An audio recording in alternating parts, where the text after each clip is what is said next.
Ai o lo tulai si fai sa Molimau le winga le usu. Mai o te loa. O au fa Samoa langa o au e sau mai Samoa. Whiololo fo esi mele ki whelua I mau. Si kou nganga ai o nga o au leo ke ngofu Samoa mai o au. O lo o nofo nei le ainga. Mai o te whaise tala I mamaftanga. Au la titi to mai ta ile Wyoma. O Wyoma. O se ta mai ta ile o le mato au so. E winga whaakama. E le malo, o le ta mai ta ifo le sili atulo na malosi.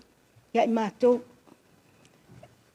E whailonga loko I kama ai le whai e kenye. I se tasi o aso. Sa alua te mai ta ile e mangi mau kenye whai mako me ai. Mai sa alu lai le whanguo lesi o le au merikifi. A lai kafkafo le awala e. Makua e al mau kenye. Na ua afere te mai ta e kau mani mau kenye. Ai wa ai alo e lesi ali e ainga o le ainga le o merikifi. E matua le ali. O alwaku nge malonga wha moe. E laku e rape ia si o mako uso. Ia ai aluaku malonga mangaku ai nga ke mawhaia. Ai liliu mai Wyoma. Ia whai le ofe le li lea. Ia o aungangi ia o mamawaku. Ia lai ku ai Wyoma le. I me leo le kama o le ali. Ia au whako e sea. Ia o ngau kangaka langa waku. Ia mamulu lo wha mamulu o malo au wange e koe whaia. Ia ma wangaka I le ali. Wa fefe umaya kama makopiko uma. Awa tu mai tai lele fai songa loko ni kenye. Ai fai kama. Paua le makai au malos. O tu mai tai foi le mato ainga. O le au vai le alu ki ngā amaru kama. Ma o ma to ma tua e fai vai Samoa. So se ko ai ngā ma. Ka maiki ka kama kua. A o tu mai tai le au vai. Tate alofa I ai. Awa ina ua saulola ia inusila. Awa ulole ufaya ngaluenga lea. Ia ina ua olo e sesiasu. Ola tulo e ao mai le vai. O le vai le itafatafa fongu oki o le si ai. Ia kasi ala ola ku ake ua upa u ilalo ku a o ku maule ua upa ue. O le aso lava nana wha amuta ilo to e alu e ao ni vai. O whai mai lo tina aua awangi e koe alu e mai ni vai. Mai tu mai ta ilea. E whai wo I ka sengi umau ia, whanau o maktou cousins. Ia, o a mea ai on mako ainga o vai o mea wa o e teimi e le whale tonu ele vai, mau ki ola o mai vai. Ai umanga sau ka makai le manga wo a waku vai o ka ele ai, ia a sau a waku mako mea ai, o angi mea ai e sikoi ingam si o makua, ele e popole awa I o mai, ele e fefe. E ona whai e lole upo al mato tama, awa ke whai wo. O lo ola nei le nā tala nā whaupunga le matonu. Wyoma au e te whai wo. Awa foi, ele ai a popole, uma ai o le alofa. Wailo le o matua le alofa ringi kamaka. So o sesi, ese le anga lei. Mai o la Molimau, ia Wyoma. La o mai tau atu ele ai se ser mako auso. Ele I o I Wyoma. Marina I Hawaii, malana whanau. Christina, Faleonom, California, malana whanau. Australia, ia Juanita Loli, malana whanau. Ine ia Viva Aiona, malana whanau. Edeline Ki, malana whanau. Wale ai masesi al mako auso. Ai mai se au lai Samoa mala whanau. Ele ai foi sesi o mato whanau ele ia o ngā ia Wyoma. Ele ai se si o mato whanau e le I tausia foi e Wyoma. Ma lato whanau. Mai ola mai tau le I il mato uso lea. Ai o te whaamu ia ni te maita. Mai o te whapea atu. O le loto Wyoma o Samoa. O le loto ato Wyoma o Samoa.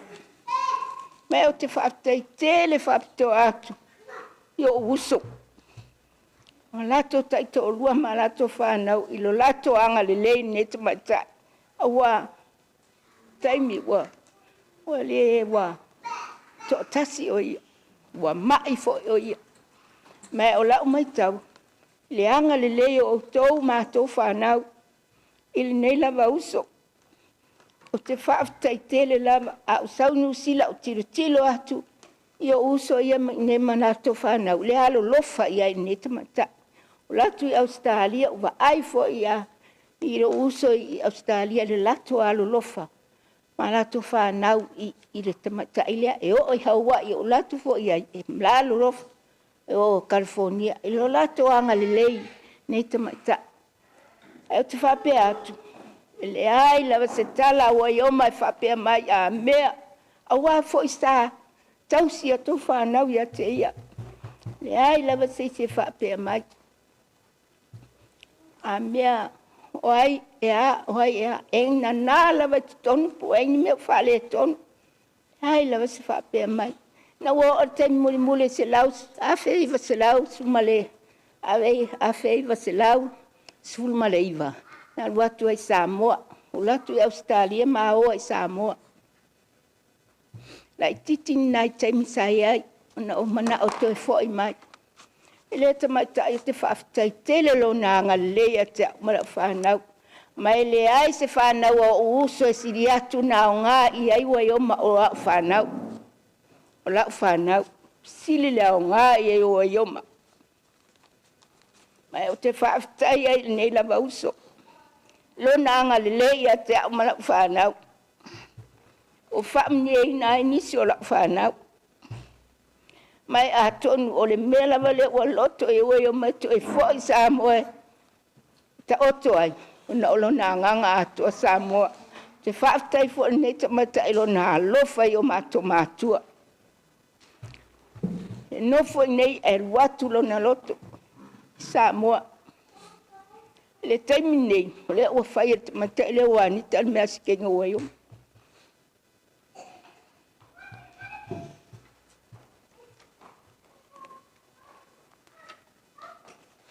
Mai o tala uma watunu. Wyoma e se leu si ainga. Ta te whaalongo mai o la wo o Brisbane. Te whaalongo mai la wo o Melbourne. Whaalongo mai wo o Sydney. Whapena fo inu sila nei. E se leu si ainga o le tangata. Ai e se le alofa. Mai o te whaatai o lo o soifua tu mai whaalangi e tō ngā luenga alofa isi. Se o tō anti, se o mato uso, se tō fufile, se o tō whaatai o lo soifua le ali, sila fia ngā luenga le leia tangata, tu se malato alofa si o mato uso.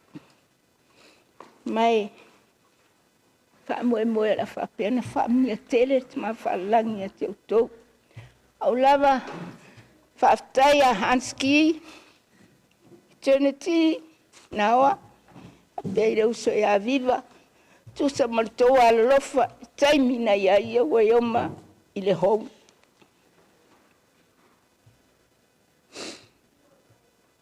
E whaamnia te mawhalangia te o tōtou anga lei.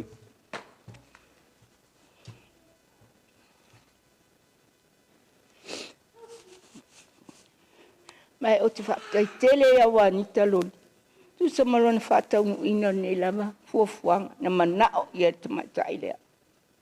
Awa ana whaapea ele ai, i ele taunu, wa au sau, neanga o sau malo whaamoe moe. O te sau mate no nofo. Awa leo whaamaungi ai ngā au i me fuanga lea ngusila lea. E sikseng, lea lango whaamoe lau sau ke ngofo ngei. O ke ngofo ma ke mo moe mangu ngofo e kausi. O la mo onga ngā. O mo onga ngā ngā o kaungu. Ai panga lea ngā o kere fongi aku le usu. A o mawhakia o le kaungu o mo onga. Ia mau lewa o fia ngā o la mao. A mao ma le usu. I ma le fia ngā aloli la mako o la e mo mori aku longa king. Ia ngoko e sa waile alo wakungu. Ya, taimina maana wa avet mataile Samoa wa fia kenge au ku wa be wa afo ya wa mawale ya wa la ku fasavili wa fia wa akurunga ai pau tamaiti san e vatu ala na wirchela aver ka vale aver fal mai o si la ve na lima pa na wale ile ya fet le ma faye ese kuarka vale a le la ve apo mai ka mai kie no hani lo na lofa e me te fa tai tele la vel tato ainga ne fiaf fa tai fo tato ai manisi ma sani ma wo lava mai tato au fa ta sinias fa tai tele to wanga le mai se a in lo se tato ainga ya wa tu lo to pa ia ma to man to walofa ia Wyoma ai me ser to walofa eu to to luana la ina fa le si ma to uso ai anga ko le alo fe ko kai ko luana nginga ka fe fa ngos ma ko uso ai eu ngai lo aku ia eu que le li le loli ya ka ano si ai Australia ngo wali ai vai ia ole lo for kanga kale loli ia wanita wanita fangal benga ai fai e kuka e wa eu fa ku fifi la e kuka mai ko pe kala le wa mai ko pe la me anga fai ka o sa fai ka me ai ai me la que fa ko kele oka wa fa ai lo ia nga kuka ese yama ua mai ia ko pe la ia wa olanga mea ngai fai ka aruan ta fai ngano ai ngi fai ka me ai ya mango fungo fale mafia ma so le missi fai ngol kuka ka au dia fiafi ya le la wa fa mai le lo po fai lo li le fo ngali fa mai ka lo fai ma ke ai le lo po fai ai le lo po sangine fai ka lo fai ma ke ai ya itu lo fa maria sorry ngai o kuangange ya o na o tala lava tau te tue o punganga we ma ke do inga sa lo kada de upora wali ia ngai ngo fai ka lo fai ma ke ai so ma ko so ya ale o la Molimau le tu na tu ne tu la fa maria tu ai se me o fare con ko fa fon fa mangalo mai ai o te tar sanga tu uso o mai uso ma ko pese. Thank you, Trinity. Ei pauan me fi fasa o mau le. No ma ko ngi no.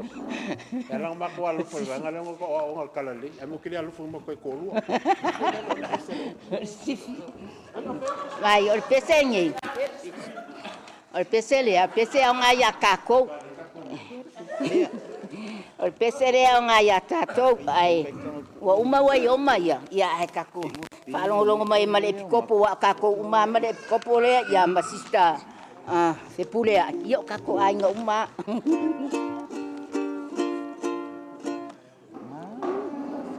va ai pu yo le lo va ai pu ya ma come ya fa ngale loto ole nei wali momo wa pula langoto wala ta oto ele te falongo initala fe ave solo olo moenga o futu e ono tolu futuro na loloto oi tala tu ole oti le nulele le tato numoni FDFI ma oli le tato toni ele toitinga ele ai fo i se puapuanga na se awe po se tuetangi whanoa noa.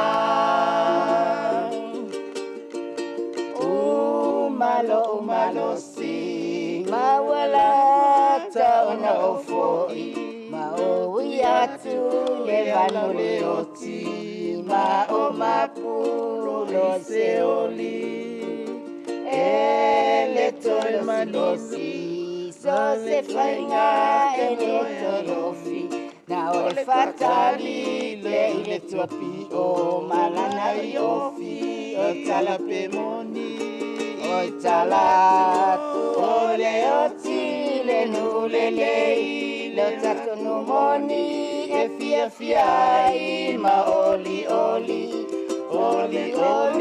lo tato moni e le toitinga e le ai foi se puapuanga po se awe po se toitangi whanoa noa. O walui fo matua o le tino le tunga mau I lona si o le nulilo talingolingo e le toe manino ini fainga whapio pio na o le fatali pe le toe pio ma le aso whamasino itala ole oti le nulelei lo tato numoni e fiai ma oli lo tato tofi e le toetinga e le ai foi se puapuanga po se awe po se toetangi whanoa noa. O walui fo matua o le netino le tunga mau I lona si o le nulilo talingolingo e le toe manino I fainga whapio pio na o le fatali pe I le toe tu mane aso whamasino Tala tu le oti le no le le lo tato moni e fiai ma oli lo tato tofi e le tuetinga e le ai foi se puapura po se awe po se tuetangi whanoa noa umalola Malowola ile la lo langi polonga o te moe e le tolangona le filimana fa o sosonga o walu atu ile lu usa fola le le saolo tonga o yai le pale o le alofa o itala o le oti le nulelei lo tato moni e fiai ma oli lo tato tofi e le tostina e le ai foi ni puapuanga po se awe po se tuetangi whanoa noa. Ia, haptai tele lava mamea fiafi Pamia mai tu mafalangi tatu mafutanga tu e wheloa I le aso tai o lona alofa nganga lei o le Molimau le o te Molimau atu ane tula ma le anganga whamaulalu ma le alofa tele ate o tō e suafa ia o lona alo Iesu Kristo. Amen.